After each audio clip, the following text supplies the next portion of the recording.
নমস্কার বন্ধুরা, আপনারা দেখছেন লস্ট ইন থিওরিয়া। আজকের ভিডিওতে আমরা আলোচনা করব বহুল প্রতীক্ষিত নাথিং ফোন 5 নিয়ে। এই ফোনে কি নতুন থাকতে পারে, কারা এটি কিনতে পারেন, আর এটি বাজারে আসলে কতটা আলোড়ন তুলতে পারে, সবকিছুই সহজ ভাষায় জানব।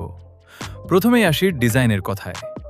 নাথিং ব্র্যান্ড সবসময় তাদের ইউনিক ট্রান্সপারেন্ট ডিজাইন এবং গ্লিফ লাইটিংয়ের জন্য জনপ্রিয়। আশা করা হচ্ছে নাথিং ফোন 5-এও আরও উন্নত গ্লিফ ইন্টারফেস থাকবে, যা নোটিফিকেশন, কল এবং চার্জিংয়ের সময় আরও আকর্ষণীয় অভিজ্ঞতা দেবে।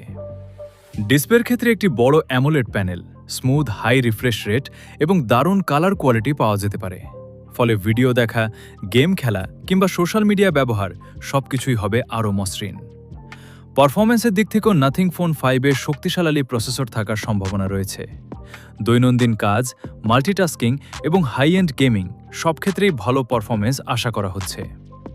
নাথিং ওএসের পরিষ্কার ও হালকা ইন্টারফেস এই ফোনের অন্যতম বড় আকর্ষণ হতে পারে। ক্যামেরার কথায় আসলে উন্নত প্রধান ক্যামেরা, আল্ট্রা ওয়াইড এবং টেলিফিটো সেন্সর থাকার গুজব রয়েছে। ভালো আলোতে যেমন চমৎকার ছবি পাওয়া যেতে পারে, তেমনি কম আলোতেও উন্নত ছবি তোলার চেষ্টা থাকবে। ভিডিও রেকর্ডিংয়েও স্টেবিলাইজেশন ভালো হওয়ার আশা করা হচ্ছে। ব্যাটারি এবং চার্জিংয়ের ক্ষেত্রে বড় ব্যাটারি, দ্রুত ফাস্ট চার্জিং এবং ওয়্যারলেস চার্জিংয়ের সুবিধা থাকতে পারে। এতে সারাদিন নিশ্চিন্তে ব্যবহার করা যাবে। তাহলে প্রশ্ন হলো, এই ফোনটি কি কেনা উচিত?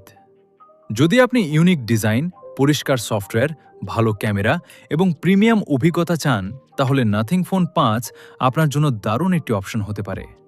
তবে যেহেতু এটি এখনও আনুষ্ঠানিকভাবে লঞ্চ হয়নি, তাই চূড়ান্ত সিদ্ধান্ত নেওয়ার আগে অফিসিয়াল স্পেসিফিকেশন এবং দামের জন্য অপেক্ষা করাই ভালো। আজকের ভিডিও এখানেই শেষ। ভিডিওটি ভালো লাগলে একটি লাইক দিন, বন্ধুদের সঙ্গে শেয়ার করুন এবং প্রযুক্তি বিষয়ক আরও নতুন ভিডিও পেতে লস্ট ইন থিওরিয়া চ্যানেলটি সাবস্ক্রাইব করতে ভুলবেন না। ধন্যবাদ। সবাই ভালো থাকুন। আবার দেখা হবে নতুন একটি ভিডিওতে।